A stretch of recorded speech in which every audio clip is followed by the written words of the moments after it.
एकनाथ शिंदेंकडून धनगेकरांच्या भूमिकेचं समर्थन केलं जातंय का अशी चर्चा सुरू झाली आहे। कारण त्यांनी काय म्हटलंय तर धनगेकर हा अन्यायाविरोधात लढणारा कार्यकर्ता आहे, भूमिका भाजप विरोधात नाही हे धनगेकरांनी आधीच स्पष्ट केलंय असंही शिंदे म्हणालेत। तर महायुतीत मतभेद निर्माण होऊ नये याची काळजी घ्यावी असं वक्तव्य चंद्रशेखर बावनकुळेंनी केलं।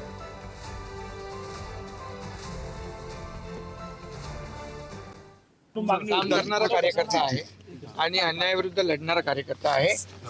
महायुती म्हणून त्यांनी अगोदर हे केलंय की भारतीय जनता पार्टीच्या विरुद्ध बिलकुल माझी भूमिका नाही आणि आता जे काही प्रकरण सुरू होतं त्यावर देखील आता पडदा पडेल आणि हा विषय संपेल। सर्वांनी काळजी घ्यायची आहे की महायुतीमध्ये मनभेद तयार होणार नाही, ही काळजी आम्ही सर्वांनी घ्यायची आहे। माननीय मुख्यमंत्री देवेंद्र फडणवीसजींनी आम्हाला सर्वांना सूचना दिल्या आहे की महायुतीमध्ये मनभेद होऊ देऊ नका, मतभेद होऊ देऊ नका। माननीय एकनाथजी, धनगेकरजी आणि सर्व टीमला अशा पद्धतीच्या सूचना देतील, अजितदादा देतील। शेवटी आमची सामूहिक जबाबदारी आहे की महायुतीमध्ये चांगलं वातावरण ठेवणे।